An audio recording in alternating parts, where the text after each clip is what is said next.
Okay, I believe the screen is visible now. I'll just open the presentation.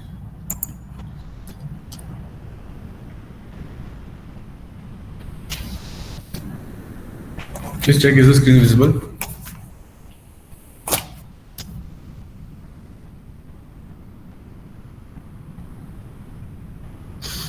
Okay.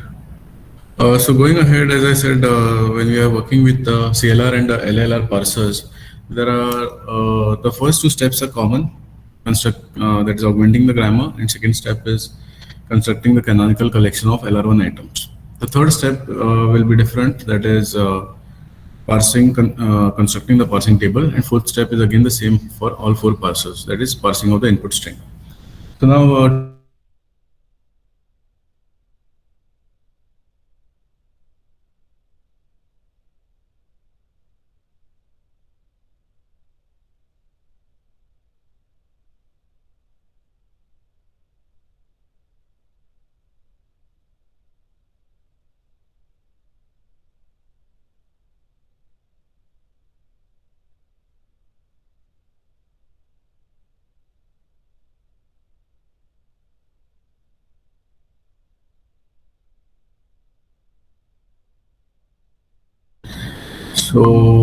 we'll just quickly go through this algorithm first in order to construct the parsing table. So what this algorithm says is it takes the augmented grammar as in the earlier case also, G dash, and it gives the output as a parsing table which is having two major columns, action and go to. So first is initially we already have the canonical collection of LR1 items. So we construct that first in the first step. The second step is what it says is for each core present among the set of LR1 items, find all sets having that core and replace these sets by the union. Okay, so I'll just resize this.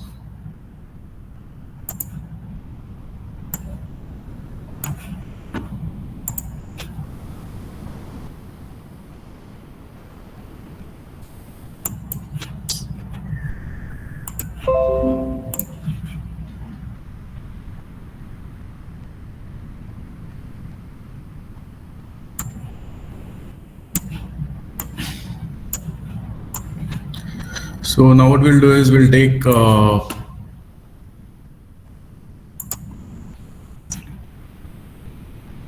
I hope the algorithm is readable to you all, because I've just reduced the screen size, window size. Okay. So what we'll do over here is for this, in order to understand this algorithm, we'll take the first example that we had taken of the grammar S derives CC, C derives small c capital C, and C derives small d. This is the grammar example that we took. Okay. So now what we'll do here is we have to refer to its state diagram. Okay.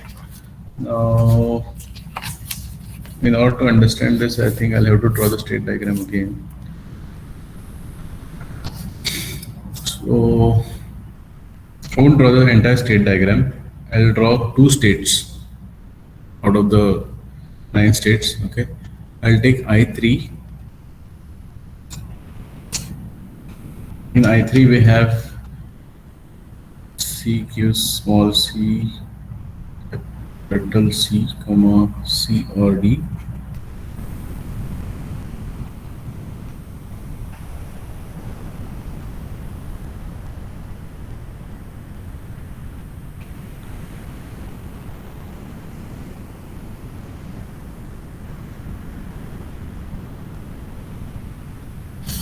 And I'm taking I6. So I6 is C derives C dot C comma dollar, C derives dot small c capital C dollar, C derives dot D comma dollar.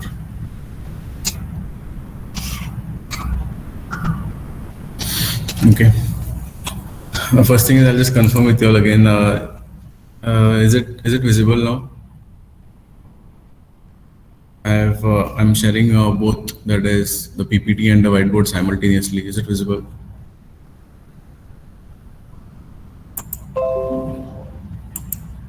Okay.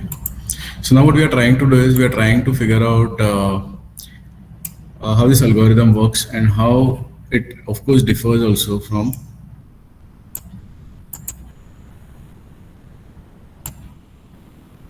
the CLR parsing table construction algorithm. Okay.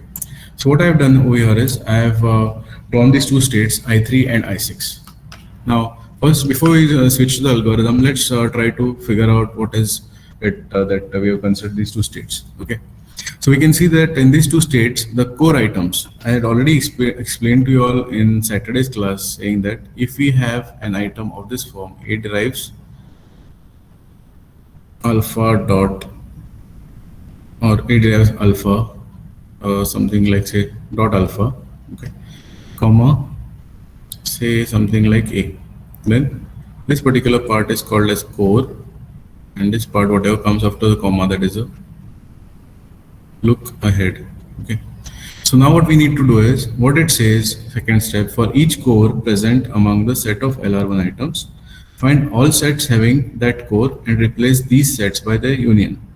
So now, if you all have, I believe you all have this particular diagram of canonical collection of LR1 items. We can see that there are two states, that is I3 and I6, which are having 3 items each, and those 3 items are exactly same considering the core part. So we can see C dot C over here, C dot C over here, dot C, C, dot D, dot D. What differs is the look aheads. In I3 it is C slash D, and I6 it is dollar. So what the algorithm says is, find all sets having that core and replace these sets by the union. So what this implies is, we need to find the union of such sets wherein the core parts are common.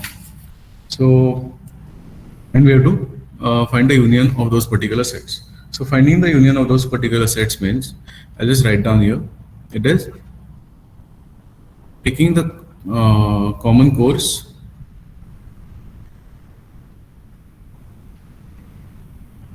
okay, and we have to find the union. Union means we have to combine the look ahead. So it will be C slash D slash dollar, C slash D slash dollar, and C slash D slash dollar. So I am finding the union means I am combining these states into one state by doing this. So which states we have combined here is 3 and 6. So it's like what we did here was I3 union I6. So this is giving us nothing but I36. So this state we number as I36. Getting the point? Am I clear till here? Please let me know.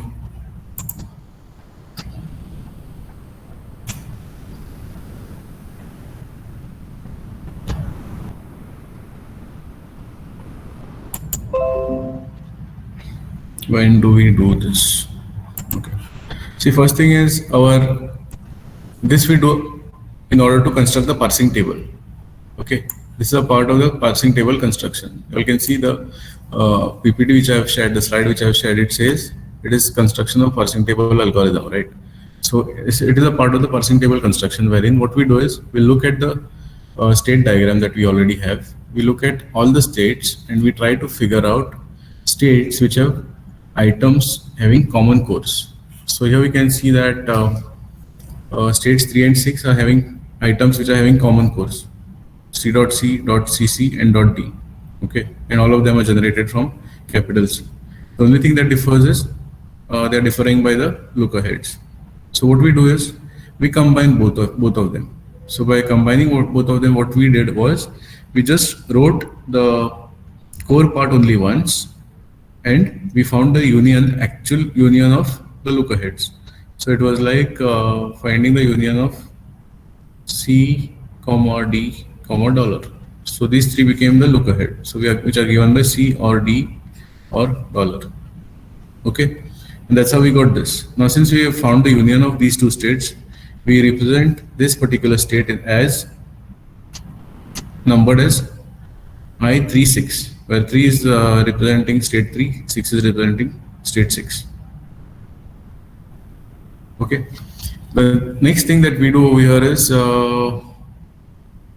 so this was application of rule 2 to 2 of the states. Now next thing is we need to apply the rule to the entire automaton that we have constructed, or entire canonical collection of LR1 items, right? So what we do here is we need to check for more states. Can someone tell me?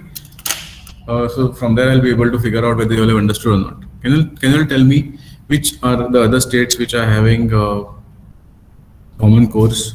Look at the diagram that you all have.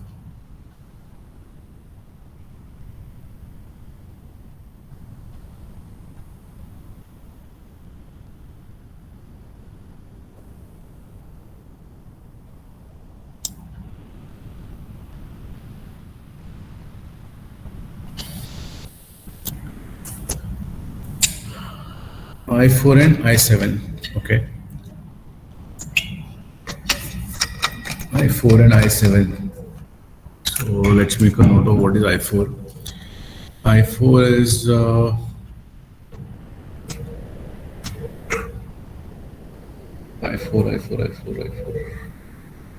I4 is C gives D dot C comma D, and I7 is C derives D dot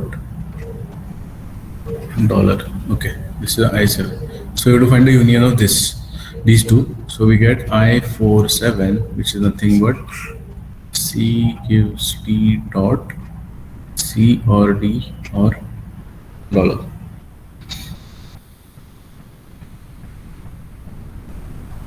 Then even 8 and 9. In 8 and 9 we can see that we have the core common as C gives small c capital C dollar dot comma the look ahead. So C slash D slash dollar. So in this what we can see here is I'll just increase the window size of the whiteboard. So in this what we can see here is, first thing is we have the states numbered from 0, 1, 2, 3, 4, 5, 6, 7, 8, 9. This was our parsing table for CLR1, right? Now what we did was we combined 3 and 6. Okay, so what we combined was 3 and 6 and 4 and 7 and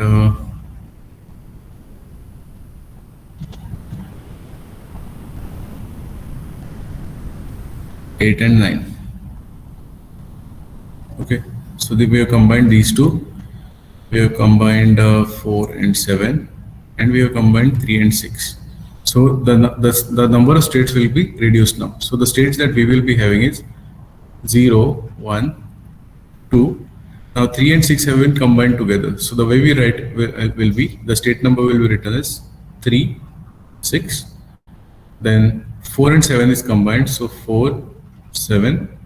Then 5 is as it is. 6 has been combined with 3. So since 6 has been combined with 3 and it is already returned, so we do not repeat it. 7 has been combined with 4 and is already returned. The entry, I mean the state number is already entered, so we do not write it again. 8 and 9 are combined, so we write 8 and 9.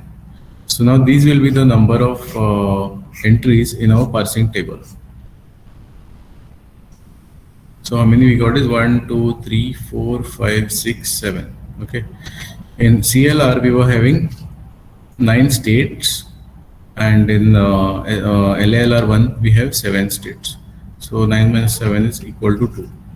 So we have reduced 2 states by doing this, by following the algorithm of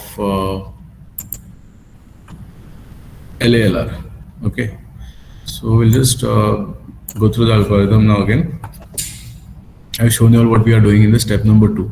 For each core present among the set of LR1 items, find all sets that have core having that core and replace these sets by the union. So what we did here was we just looked at the core, common cores or same cores, we combined them, you found the union, And when we found the union, that time what we did was we have combined the looker heads of both the sets for those particular items.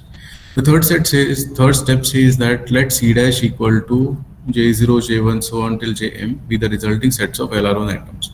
Now what this refers to is, it's like in the first step, we first of all find out, or we construct the normal LR1 items. Okay. Once we construct the normal LR1 items, what we get is the diagram that we already got for CLR parser. Then we apply the second step to that parser, wherein we go for combining the states based on the common core items. So we did that. We got these states, that is combined 36, combined 47, combined 89. Now using these new states, what it says is we have a C dash, that is another canonical collection which is having the resulting sets of LR1 items. Resulting sets means based on step 2. Now the parsing actions for state I are constructed from Ji in the same manner as in algorithm, earlier algorithm. Okay, that is the algorithm for CLR. If there is a parsing action conflict, then the algorithm fails to produce a parser, otherwise, and it is said to be not a LLR parser. So basically everything is same. The fourth step is about the go-to part of the parsing table, wherein it says that earlier what we were having in the go-to was just a single entry under each non-terminal, but now what we are doing is wherever we have combined the states, we'll be writing a combination. Okay, so this is about the algorithm in short. Now what we'll do is we'll actually construct the parsing table. Okay, so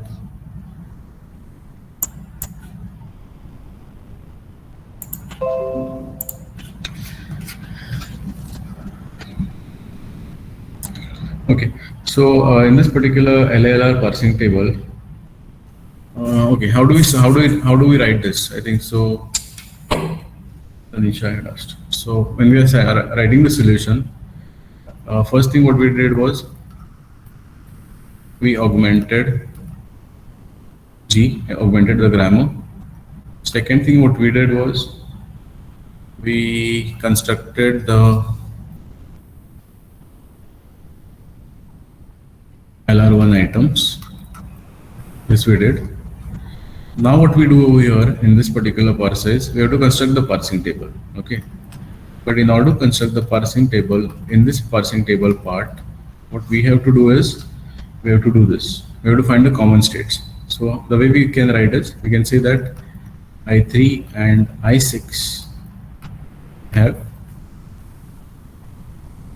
common cores. Okay, so therefore I36 will be whatever the items are. So C gives C dot C, C gives dot CC, and C gives dot D. This is a small c. Okay, then comma. For each of the item, since we have combined states 3 and 6, we have to write a combination of the looker heads. So for 3 it was C/D, so it will be C/D, comma. For 6 it was just a dollar, so dollar. Similarly here also it will be C/D/dollar and C/D/dollar. Okay. Similarly, what we have is we have for I4 and I7. So you can say for I4 and I7, what we get is I47, wherein we write it as C gives D dot, comma, the looker heads or the union of them, C/D. Then for I8 and I9, it will be I89. That is C drive CC dot, comma, C/D/dollar. Okay. So having done this, what we can do here is we can construct the parsing table. So when we construct the parsing table, obviously the first will be the state, the second will be action, the third will be go to. So under action we have C, D, dollar, and under go to it will be S and C. So state 0 is as it is, we have not combined it, so it will be okay. So state 0 is independent state, but on C where it is going we need to check. So on C it is going to that is on small c, it is going to state number 3. Okay, so wherever there is so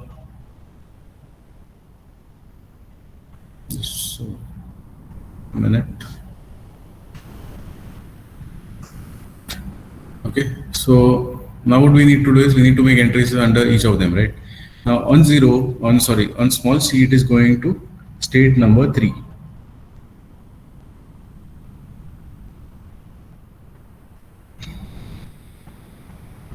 Correct.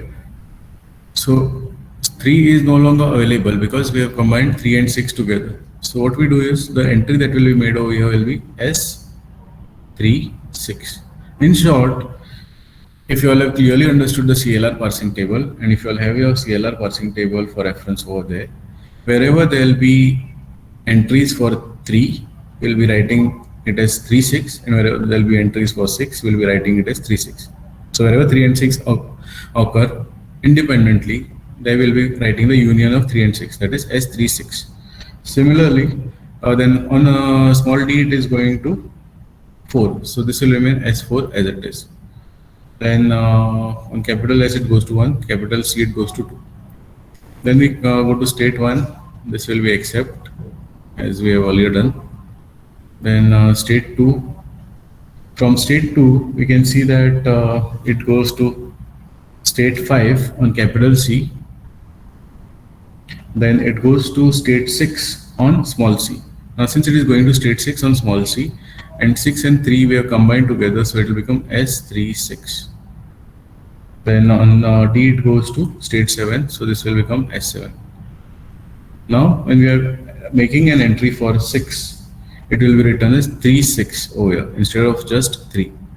Now 36, we can see that 36 or 3 basically on a small c is going to the state itself, so it will be S36.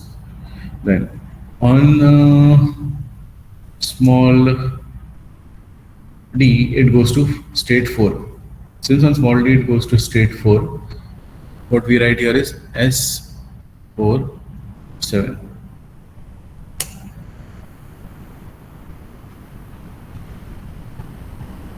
Okay, then state 3 on capital C goes to 9, state 8. Okay, but 8 and 9 have been combined together, so under C we'll be writing 8, 9.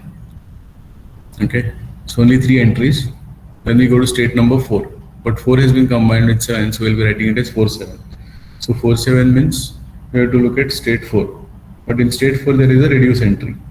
So now since there is a reduce entry in state 4, we have to do the R entries, that is reduce entries by that particular production. So look at state 4.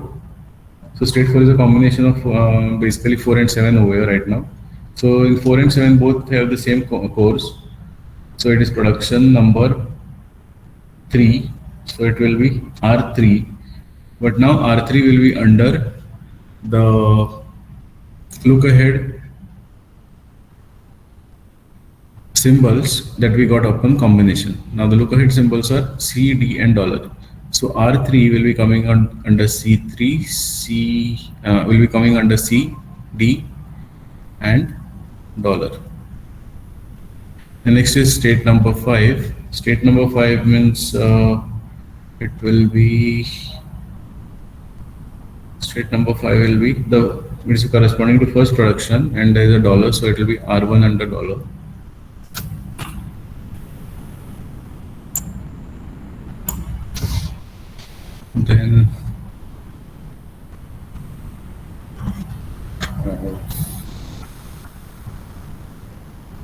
Okay. Then state 6. So state 6. Can someone tell me what will be state 6? State 6 entries.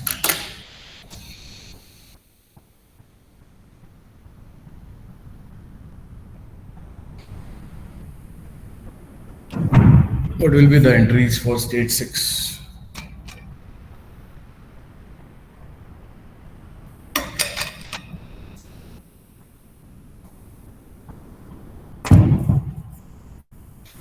Yes. We combined 3 and 6.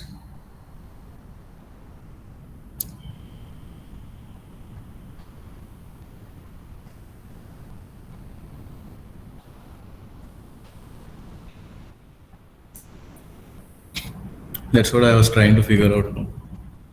So you are right. We have combined 3 and 6. So if we write again for 6, it will be redundant, right? So we do not write for 6 again. So there won't be an entry for 6 because we have combined it, correct? Similarly, for 7, we don't need to make an entry because we have combined 7 with 4 and the entry is already made. Now next is state number 8. There is no state number 8 as such that is existing because we have combined 8 with 9. So similar to 3, 6, 4, 7, it will be 8, 9. Now 8, 9, it is production number 2 I filled. So production number 2, so it will be R2. So where R2 should come? It should come under C, D and dollar. So R2, R2 and R2. There are no go-to column entries for states 8 and 9. Okay. So I'll just switch to the algorithm now.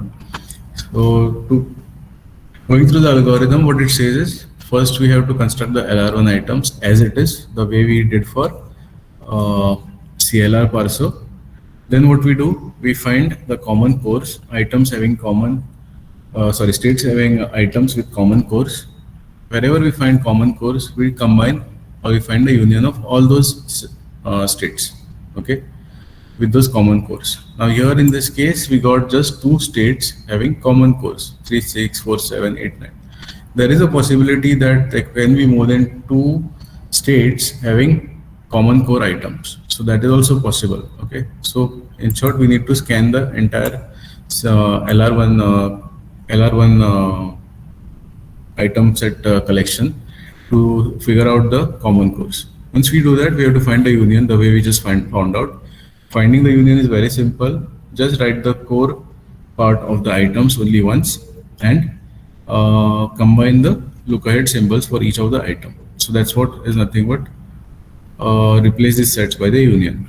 The third step says that we need to construct this particular C dash. Now C dash is nothing but whatever we did, like it is having the new state. So our C dash now will be nothing but equal to 0, 1, 2, 3, 6, 4, 7, 5, 8, 9. So this is our C dash, okay. So we have to construct this C dash of those particular states. Then the parsing actions for state I are constructed from JI in the same manner as in algorithm, whatever the number is given. This algorithm is referring to the algorithm for constructing the parsing table of CLR parser, okay. So we have to follow the same method for making the shift and reduce entries. But only thing now what we are doing here is, when we are doing the shift and reduce entries, we are making them such that wherever there will be one particular state in the CLR parsing table, now when we are making the entry, it will be coming as a combination, that is a union of those particular states which are having common cores. So that's the reason in second row, when the transition was on small c to state number 6, that time instead of just writing 6, what we wrote was S36, that is shifting to 3 as well as 6. okay, not just 6. So similarly for small d, it was 4 and 7. So shifting to 4 and 7. Then that's what step number 3 says. The step number 4 is about the go-to section of the table. The go-to table is constructed as follows. If J is the union of one or more sets of LR1 items, that is J equal to I1 union I2 so until Ik, then the cores of go-to I1 comma whatever are the same, since all the items are same. So now what we do is, when we are making the entry, that entry also will be a combination. So that's how we did that. So wherever I think so we just got one entry that is under capital C as 8, 9. So we have combined 8 and 9 together to make an entry in the parsing table. Is it somewhat clear what we have done for LALR parser?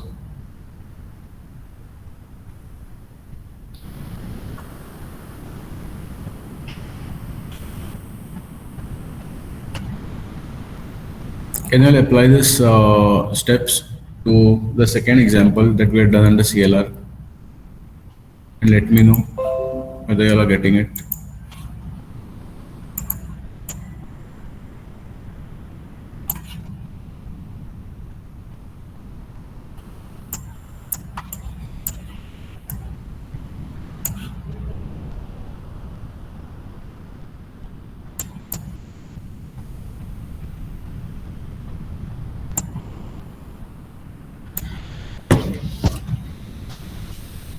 So please apply this to the second grammar that we had taken. Second grammar that we had taken was S gives L equal to R, S gives R, L gives star R, L gives ID, and R gives L. So we already have the CLR, the LR1 collection of items, right? So now what we need to do is we need to check for the common cores. Okay, we need to reduce the size of the parsing table in order to make it more efficient. That is, we need to make it such that the processing time required for parsing will be less. Okay. So we'll just check on which states can be combined. So I think as per whatever we already constructed, we have state 4 and 11. Okay, state 4 and 11 have the same cores. So I'll just write here. My 4 is having L gives star dot R comma equal to R gives dot L equal to L gives dot star R comma equal to and L gives dot ID equal to 11 is I11. I11 is again L gives star dot R comma dollar.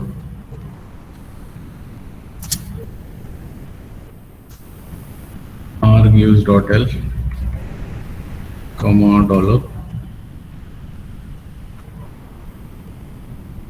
L gives dot star R comma dollar. L gives dot ID comma dollar. So this is these are the two states that we have in which the items have common cores but different look aheads. So what we need to do here is we need to combine them, find the union. So finding the union means we just write the core only once. I'll do it here itself because in order to save time. So what we are doing here is we are combining the two states, so 4 and 11. So the way we can write it is I4 11, or you can write it I4 comma 11 also. The the cores are common, so what only differs is the look ahead. So it will be or dollar or dollar or dollar and or dollar. Okay, so the states that we have is 0, 1, 2, 3, 4, 11. Now check for the remaining states. In remaining states, after 4 is 5. So is 5 common, or is 5 having item which is same as some other state? Check. Is 5 same as some other state? Please check.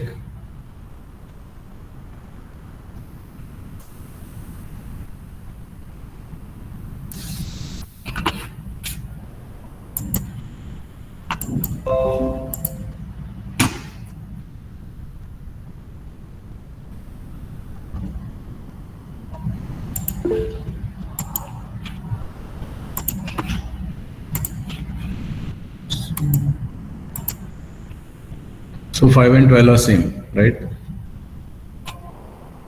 So since 5 and 12 are same, what we can do here is we can combine them. So it will be I 5 12.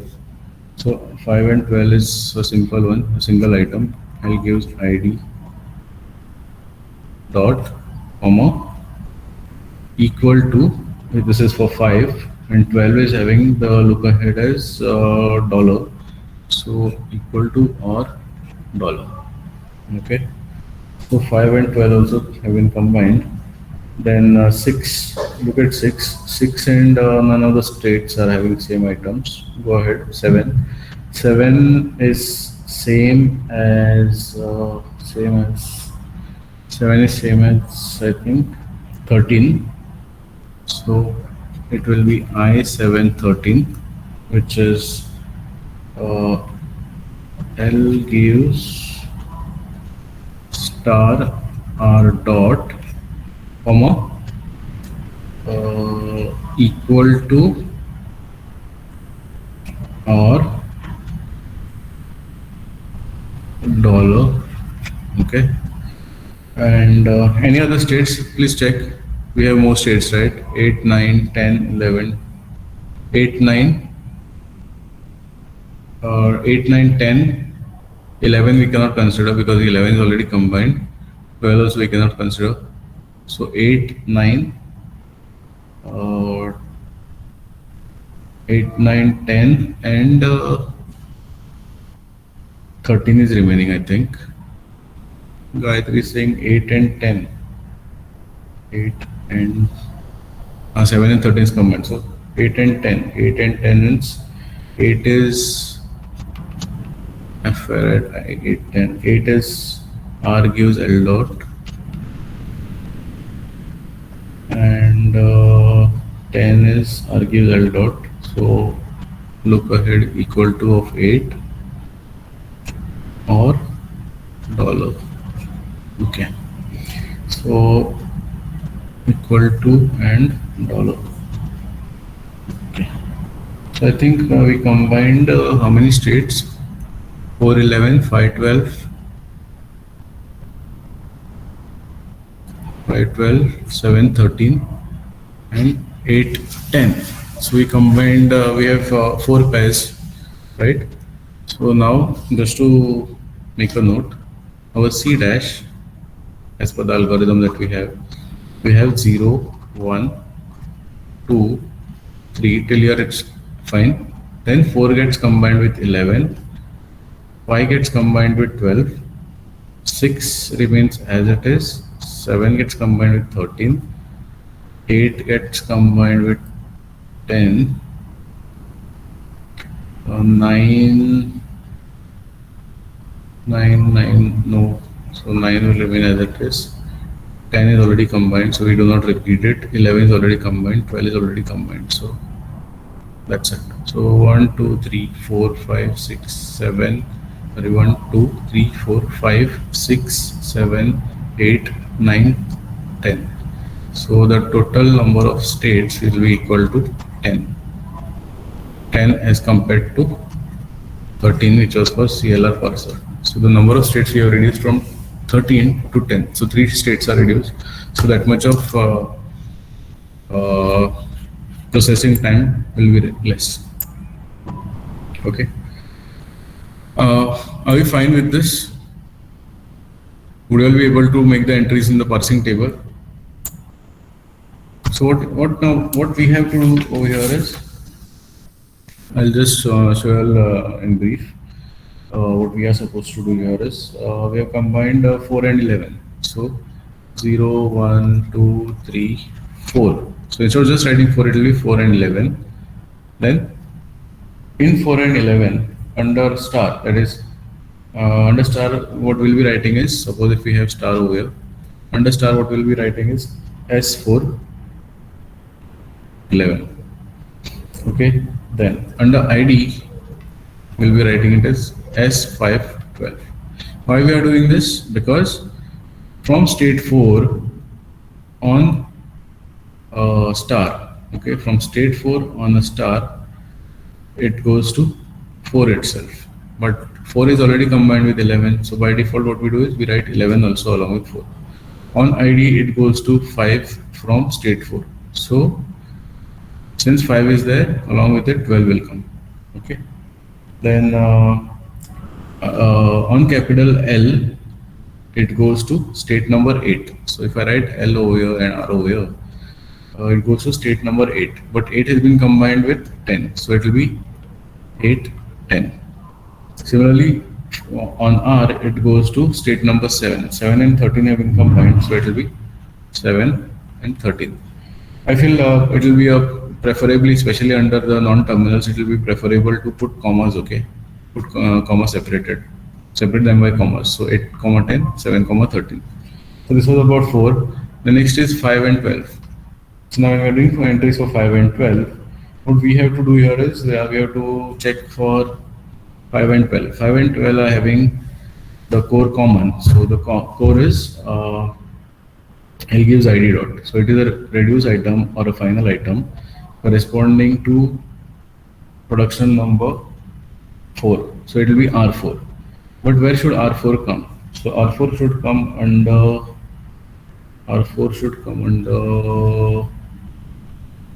where? 5 and 12. 5 and 12 means equal to and dollar. So it should come under equal to, that is, it will be R4 over here and dollar. So R4 over here also, correct, as Shrisha also said. Then next is 8 and 10. So 8 and 10 means in between we'll be having 6. Okay, I think 7 and 13 is also there, right? So 7 and 13. So 7 and 13. We can put commas, okay, over here. That will be better. So there's no confusion also. So 7 and 13, right? So 7 and 13 means 7, 13. 7, 13 is reduce item. So can you tell me R, what it will be? Which R number? 7 and 13. 7 and 13 is having the reduced item corresponding to production number 3, right? Please check. Okay, so we have to make R3 entries. Now R3 entries 7 and 13 means it will be under equal to and dollar, if I'm not wrong. So R3 over here and R3 over here, that is under equal to and under dollar. Then 8 and 10 have been combined, if I'm not wrong. So 8 and 10 means 8 and 10 are having the item R gives L dot, which is corresponding to production number 5. So it will be R5 under R5 under equal to and dollar again. So R5 under equal to and dollar. So I think that is all. 8, 10. Any more states remaining to be entered? Please check.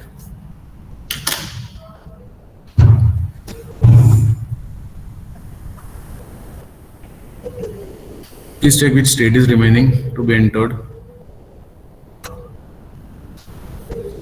9. Okay. So 9 will be entered next, or the last one. So 9 means 9 is having what? 9 is having a final item but 9 has not been combined with anything. So check for the final item production number. S gives L equal to R, that is production number 1, and it is having a dollar. So it will be R1 under dollar. That's it. So with this, what we complete is the LLR parsing table construction and the parser itself. Okay. Now across all these parsers, we have seen that there are blank cells in the parsing table. Like for example, we can see that there is a blank cell over here, blank cell over here, here, and so on, and even for the previous parsers also. Those blank cells are actually corresponding to errors. Now, error means not error in the parsing. We have already constructed a parsing table such that there is no conflict.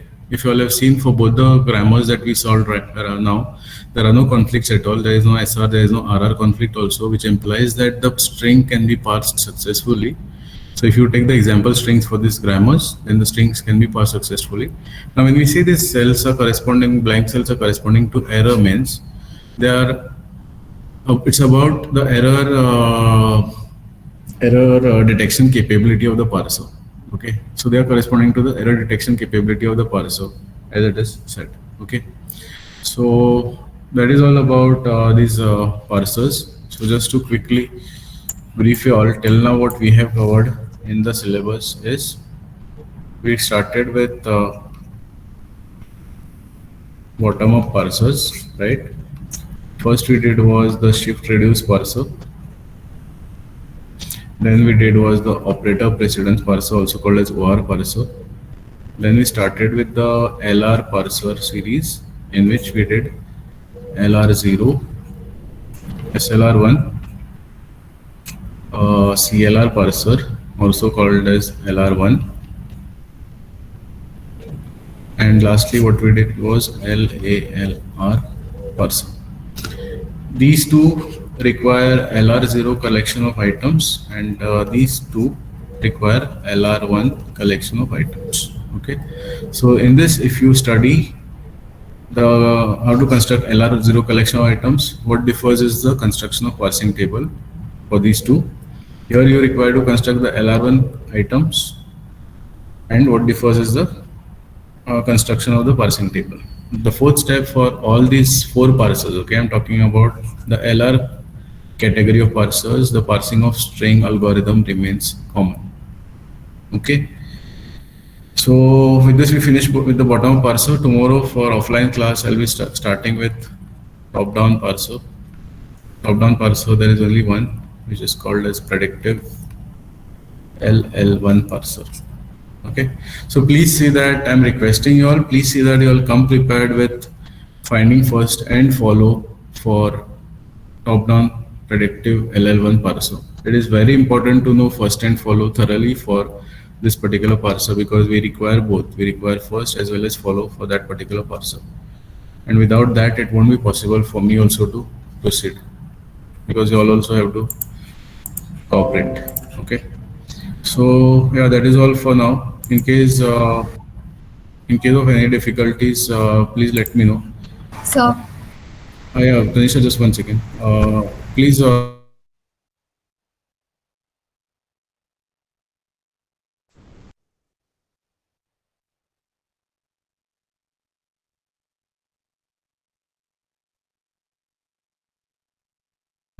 And see how comfortable you all are. If not, we can discuss in the Thursdays practical sessions, during the practical session. Yeah, Tanisha, tell me. so can you go through left the first one again? Like I've understood what example you have taken, but the one you have given for assignments bit confusing. Assignment problem.